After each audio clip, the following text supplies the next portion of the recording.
Let us now turn to a story that teaches about the obstacles we create in our own minds. This is the story of the empty cup. A respected university professor once visited a Zen master seeking to understand Zen wisdom.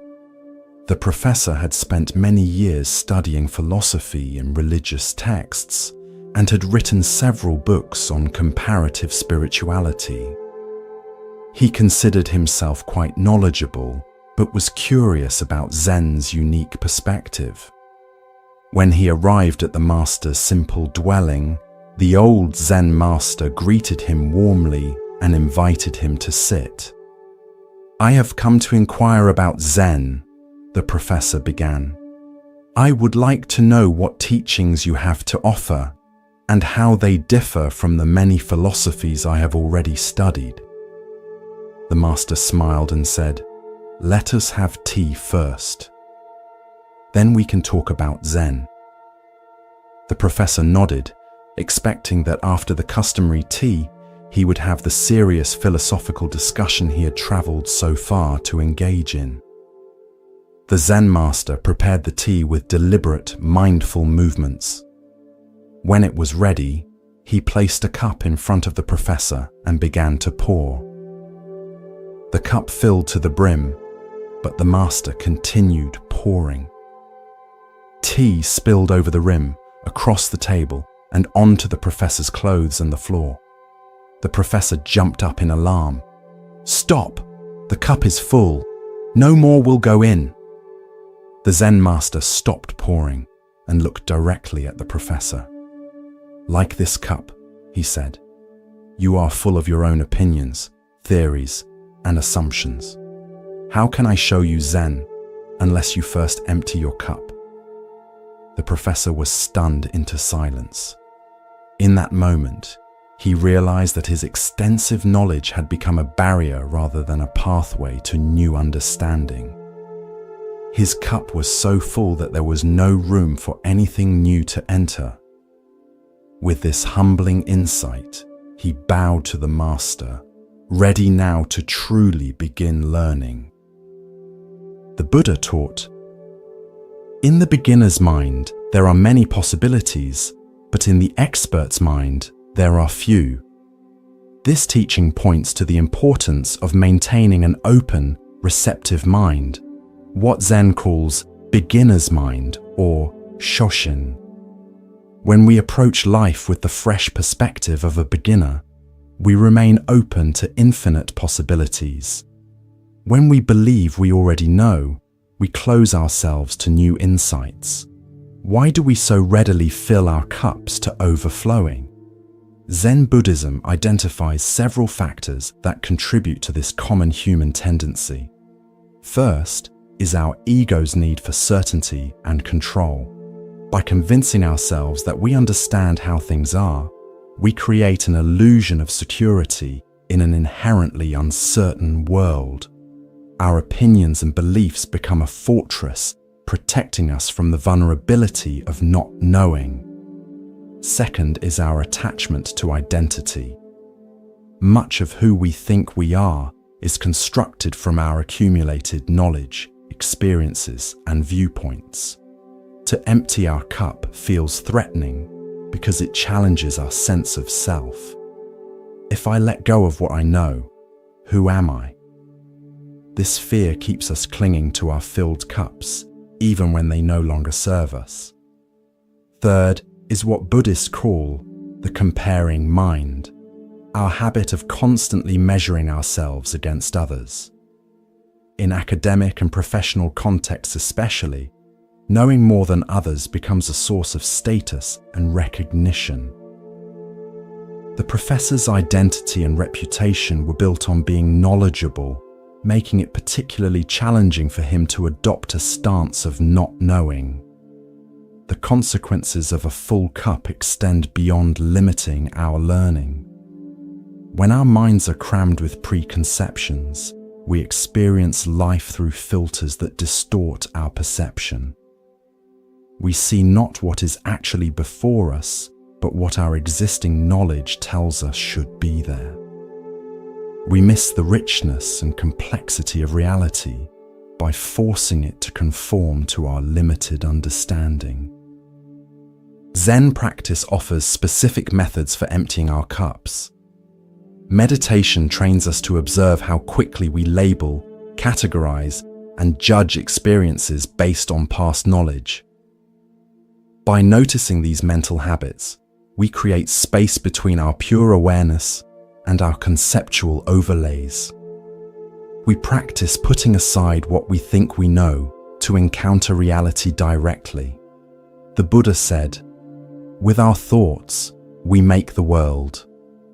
When our thoughts are rigid and fixed, the world becomes small and predictable. When we empty our cups, approaching life with openness and humility, the world reveals its boundless wonder. In your daily life, notice when you approach situations with a cup already full.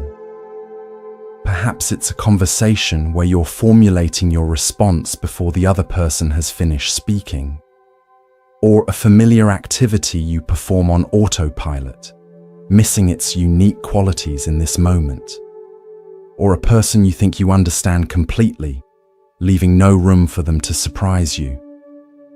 Tonight, as you rest, experiment with emptying your cup. Let go of what you think you know about relaxation, sleep, or even these stories you're hearing. Can you listen with fresh ears, as if hearing these words for the first time? Can you feel the spaciousness that emerges when you set aside the need to evaluate, analyze, or categorize? As the Buddha taught, empty your boat of water, it will go lightly and swiftly. Similarly, when we empty our minds of preconceptions, we move through life with greater ease and joy.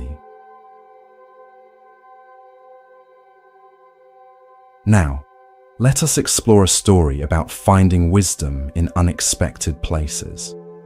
This is the story of the Zen master and the dirty road. A Zen master was traveling with a group of disciples along a countryside road. The rainy season had turned the path into a muddy, difficult journey. As they walked mindfully, paying attention to each step, they came upon a beautiful temple on a hill overlooking the road. The group decided to visit the temple and climbed the hill. When they arrived, they found a magnificent structure with intricate carvings, golden statues, and meticulously maintained gardens. Inside, priests in immaculate robes conducted elaborate ceremonies with precise movements and beautiful chanting. The disciples were impressed by the temple's splendor and the priests' dedication to their rituals. After spending some time observing, they gathered around their master outside the temple. "Master," one disciple asked, "what do you think of this temple and its practices? Is this the path to enlightenment?" The Zen master didn't answer immediately. Instead, he led his disciples back down to the muddy road they had been traveling on. He stopped at a particularly dirty section, knelt down, and placed his hand in the mud. Then he drew a circle in the muddy ground. Looking at his disciples, he said, "The truth can be found here as well." The disciples were confused at first, but slowly they began to understand. The master was showing them that enlightenment was not confined to beautiful temples or perfect rituals. The mud, ordinary, messy, and commonly avoided, contained the same ultimate reality as the golden temple. True wisdom could be found anywhere by those with eyes to see. The Buddha taught, if you cannot find the truth right where you are, where else do you expect to find it? This profound insight lies at the heart of the Zen master's mud circle. It challenges our tendency to seek enlightenment in special places, extraordinary experiences, or perfect conditions, anywhere but the immediate reality of our lives. Why do we struggle to recognize the wisdom available in ordinary moments? Zen Buddhism points to our habitual spiritual materialism, the tendency to turn spirituality into another form of acquisition and achievement. We believe enlightenment is found through accumulating special experiences, teachings, or credentials, rather than penetrating the reality of our everyday existence. The mud represents the aspects of life we typically try to avoid or transcend: the messy emotions, uncomfortable sensations, tedious tasks, and imperfect relationships that make up much of our human experience.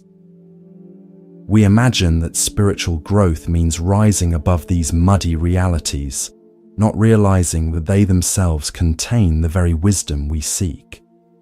In Japanese aesthetics, there is a concept called wabi-sabi, finding beauty in imperfection, impermanence, and incompleteness. The mud circle embodies this perspective, inviting us to discover profundity in what appears common or flawed: the crack in a teacup, the wrinkles on an aging face, the garden gone slightly wild. These imperfections contain their own unique wisdom and beauty when seen with clear eyes. Zen Master Dogen wrote, "If you cannot find the truth where you are, where do you expect to find it?" This echoes the Buddha's teaching and points to the mistake of externalization, looking outside ourselves for what can only be found within. The temples we build, the rituals we perform, the texts we study, these are all fingers pointing to the moon, not the moon itself. In practical terms, how might we apply the wisdom of the mud circle? We can start by bringing curious attention to the ordinary moments we typically overlook: washing dishes, waiting in line, feeling tired, experiencing conflict. Rather than seeing these as obstacles to our spiritual practice, we can recognize them as the very ground of practice itself. The Buddha said, "My teaching is not a philosophy. It is the result of direct experience." This points to the experiential nature of true wisdom, not something learned intellectually, but realized through immediate contact with life itself. The mud on the road offered this direct experience in a way that observing temple rituals as a spectator could not. Tonight, as you rest, consider the mud circles in your own life, the ordinary, challenging, or uncomfortable aspects you might typically try to avoid or change. Can you bring the same attention to these experiences that you would to a beautiful sunset or a profound spiritual teaching? Can you sense the potential wisdom waiting to be discovered in these unexpected places? As the Buddha taught, all experiences are preceded by mind, led by mind, created by mind. When we approach even the muddiest moments with an open, curious mind, we transform them from obstacles into pathways to deeper understanding.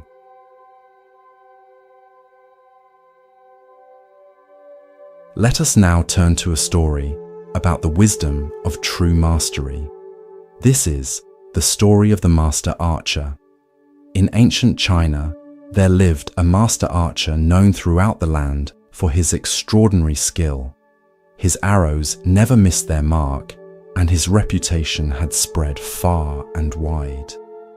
The emperor himself had recognized the archer's talents, bestowing upon him honors and riches. One day, a young archer approached the master. Having heard of the elder's legendary abilities, the young man was eager to learn his secrets. "Master," said the young archer, bowing deeply, "I have practiced archery for many years and have achieved some skill, but I wish to reach the highest levels of mastery, as you have. Please share with me the technique that makes your arrows never miss." The master archer looked at the young man thoughtfully. "Meet me at dawn tomorrow on the mountain," he said. "Bring your bow and arrows." The next morning, the eager student arrived at the appointed place, where the master was waiting. Instead of a practice range with targets, they stood at the edge of a cliff with a deep chasm below. The master led the young archer to the very edge of the precipice, where the ground fell away sharply hundreds of feet to the valley below. Standing at this precarious spot, the master took his position, drew his bow, and shot an arrow into the distance. Then he turned to the student and said, "Now you stand here and shoot." The young archer cautiously approached the edge. Looking down at the dizzying drop, he felt his heart race and his knees weaken. His hands began to tremble as he tried to nock an arrow. After several attempts, he stepped back from the edge. "I cannot shoot from here, master," he admitted. "The height makes me dizzy, and fear makes my hands unsteady. How can I hit a target when I am afraid of falling?" The master nodded and spoke gently. "This is the secret you seek. The difference between us is not in technique or strength. It is that when I shoot, there is only the arrow, the bow, and the target. There is no fear, no thought of success or failure, no awareness of being watched or praised. There is not even a self who is shooting. There is only the perfect unity of archer and target." He continued, "You miss your mark not because your skill is lacking, but because you are divided. Part of you shoots the arrow, while another part fears falling, hopes for success, worries about failure, and remains self-conscious. When you can shoot with your whole being, undivided by fear or desire, you will find the mastery you seek." The young archer bowed deeply, understanding that he had received a lesson far more valuable than any technique. He had been shown the true path to mastery, not just in archery, but in all of life. The Buddha taught, "Your work is to discover your world, and then with all your heart, give yourself to it." This teaching perfectly captures the essence of the master archer's wisdom. True mastery in any field comes not from technique alone, but from total presence and the dissolution of the separate self that creates division within us. Why do we struggle to achieve this state of undivided attention? Zen Buddhism identifies several factors that fragment our awareness. First is our habitual self-consciousness, the part of our mind that stands apart from experience, evaluating our performance, comparing ourselves to others, and seeking validation. This observing ego creates an artificial separation between ourselves and our actions. Second is our attachment to outcomes, our fixation on success or failure, praise or criticism, reward or punishment.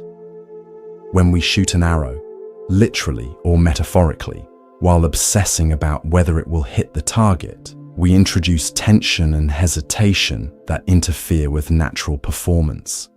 Third is our fear, the survival instinct that, while necessary in truly dangerous situations, often activates unnecessarily during ordinary challenges. The young archer's fear of falling represented all the ways we hold back from full commitment because of perceived risks to our safety, status, or self-image. In Japanese Zen, this state of complete absorption is called mushin, no mind, or zanmai, samadhi. It's a condition where the distinction between subject and object dissolves, and action flows without the interference of self-conscious thought. Athletes call it being in the zone. Artists know it as being carried by the work. and musicians experience it as becoming one with the music. The Buddha said, "Just as a solid rock is not shaken by the storm, even so, the wise are not affected by praise or blame." This steadiness comes not from rigidity, but from complete immersion in the present activity, undistracted by concerns about how others perceive us, or whether we measure up to some external standard. Zen practice cultivates this capacity through both formal meditation and mindful engagement with everyday activities. In Zazen, seated meditation, we practice letting go of thoughts, returning again and again to simple presence. In activities like archery, calligraphy, tea ceremony, or martial arts, we train in bringing this same quality of undivided attention to action. In your own life, you've likely experienced moments of this complete absorption, perhaps while engaged in a sport, creating art, solving a challenging problem, or even during mundane activities like washing dishes or walking in nature. In these moments, the separate self temporarily dissolves, and we experience the joy of undivided presence. The Master Archer's lesson applies to everything we do. Whether you're having a conversation, working on a project, caring for a child, or preparing a meal, can you bring your whole being to the activity? Can you notice when you're divided, part of you present, while another part worries, plans, or judges? As the Buddha taught, there is no way to happiness. Happiness is the way. The satisfaction we seek is not in achieving results, but in the quality of presence we bring to each moment. Tonight, as you prepare for sleep, can you approach rest with the archer's undivided attention? Rather than trying to force sleep or worrying about getting enough rest, can you simply be with the experience of lying down, feeling the weight of your body on the bed, and following the natural rhythm of your breath? Remember the Buddha's words, "Peace comes from within. Do not seek it without." The tranquility you seek is available in the complete acceptance of this moment, just as it is.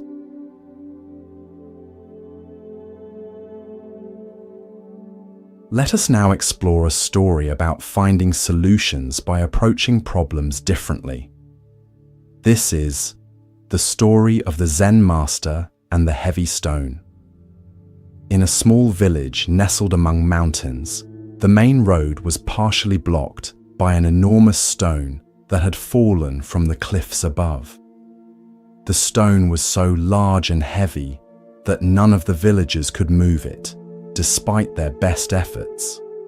Several strong men had tried pushing it together, but it wouldn't budge. Others had attempted to break it into smaller pieces, but the stone was unusually hard, and their tools merely scratched its surface. Some had tried digging around it to roll it away, but the ground was too firm and the stone too deeply embedded. After many failed attempts, the villagers decided to seek help from a Zen master who lived in a monastery nearby. The master was known for his wisdom and creative solutions to difficult problems. When the villagers explained their predicament, the Zen master agreed to come see the stone. A crowd gathered as the elderly master slowly made his way to the obstacle. Everyone expected him to offer some profound technique or organize a better method for moving the heavy boulder. Upon reaching the stone, the master circled it slowly, examining it from all angles with great attention. The villagers waited anxiously for his solution. Finally, the master stopped, looked at the gathered crowd and asked, "Why must the stone be moved?" The villagers were confused by the question. "Because it blocks the road," one replied. It makes travel difficult and slows our carts and wagons." The master nodded thoughtfully and said, "The stone blocks one path, but perhaps it creates another." He then guided the villagers in clearing and forming a new path around the stone. With many hands working together, they soon created a smooth alternate route that curved gently around the boulder. Not only did this new path solve their problem, but the massive stone became a landmark, a natural monument that gave their village a unique identity. Children played on it, elders rested in its shade, and over time, the villagers came to appreciate the very obstacle they had once resented. Before leaving, the Zen master said to them, "Some obstacles cannot be removed. The wisdom lies in finding a way to live with them or around them. What appears to block your path might actually be showing you a new direction." The Buddha taught, "As the fletcher whittles and makes straight his arrows, so the master directs his straying thoughts." This teaching points to the importance of directing our minds skillfully, not forcing them into predetermined paths, but gently guiding them toward creative solutions. The villagers had been so fixated on removing the stone that they couldn't see any alternative approach. Why do we so often get stuck in one way of viewing problems? Zen Buddhism identifies several mental patterns that limit our perspective. First is our attachment to expectations, our fixed ideas about how things should be. The villagers were convinced that the proper solution could only involve moving or breaking the stone because that would restore the road to its original state. Second is what Buddhists call fixed mind or rigid thinking, the inability to adapt our approach when faced with resistance. When our initial efforts don't succeed, we often just try harder using the same method, rather than stepping back to reconsider our entire approach. Third is our failure to question our assumptions. The villagers assumed that the problem was the stone itself, rather than their relationship to it.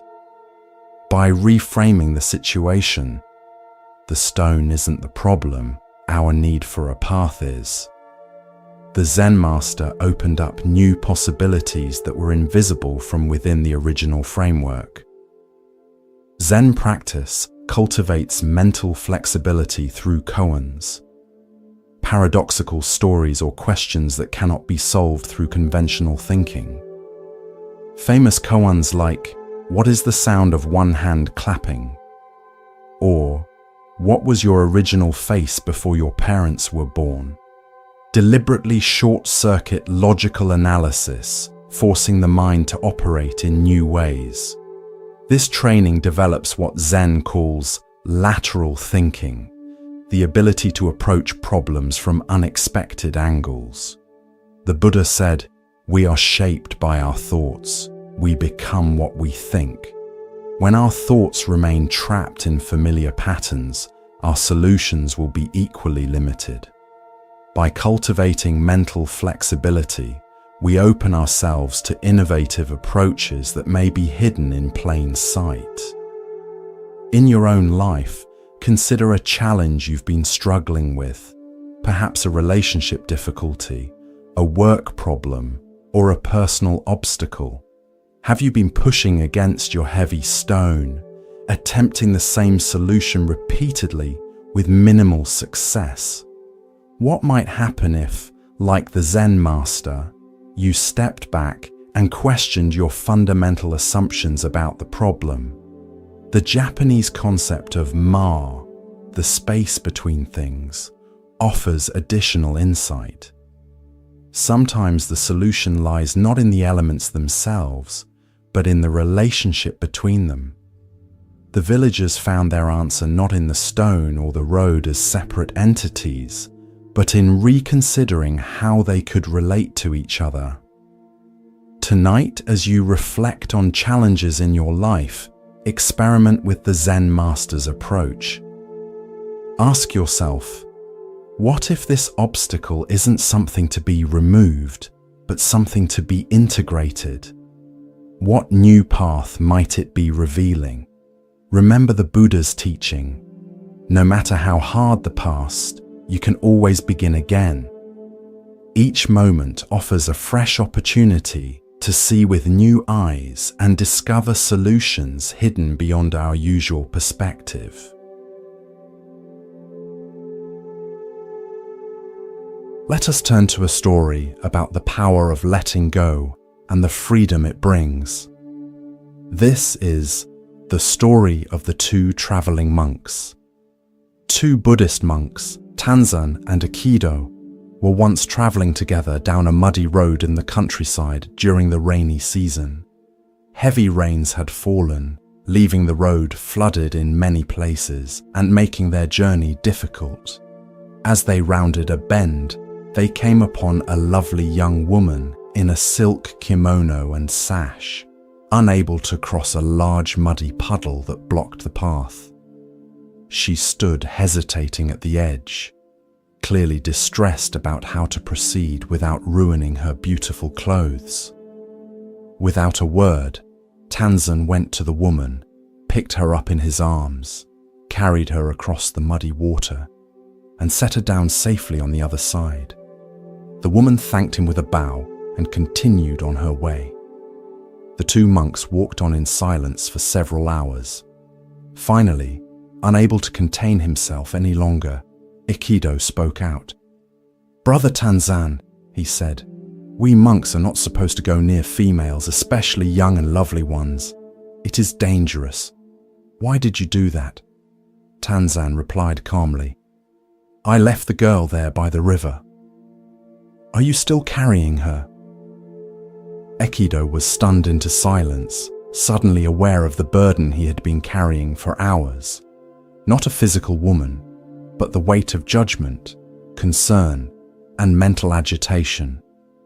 While Tanzan had responded to a momentary need with compassion and then returned fully to the present journey, Aikido had been dwelling on the incident long after it was over. The Buddha taught, "Let go of the past, let go of the future, let go of the present, and cross over to the farther shore of existence."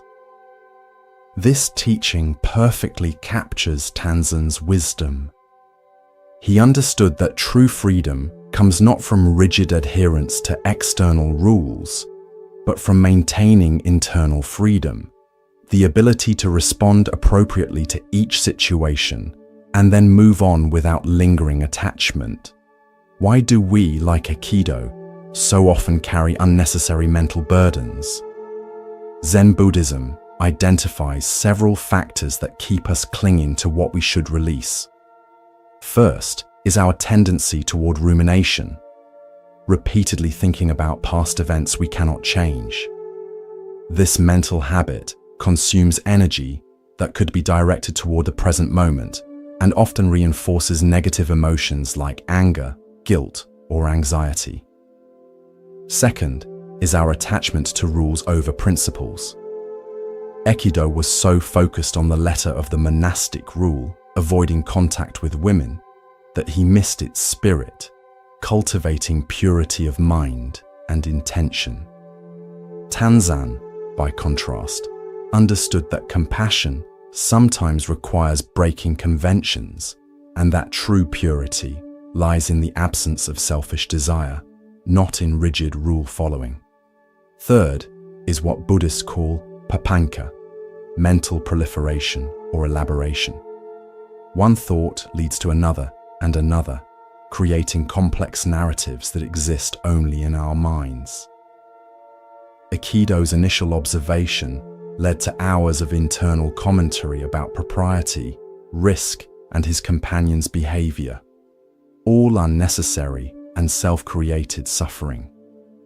Zen practice trains us to recognize when we're carrying something that could be put down.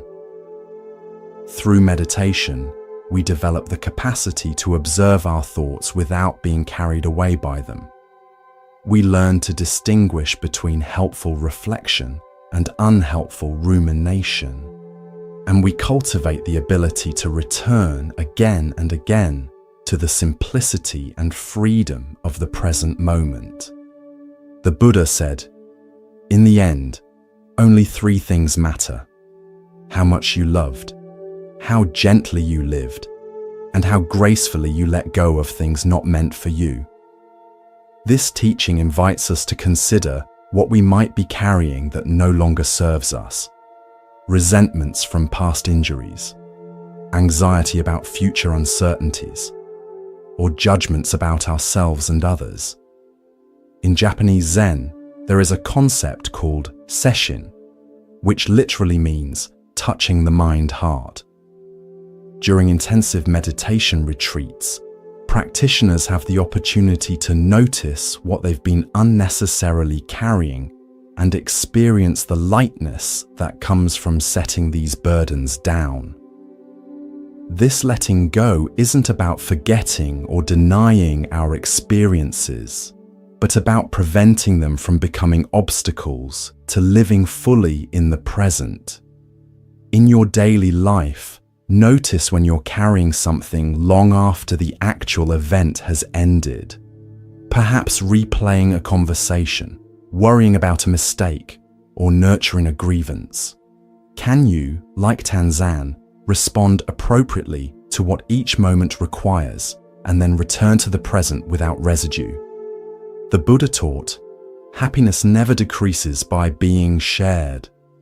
Similarly, our peace of mind never decreases by letting go of what no longer needs to be carried.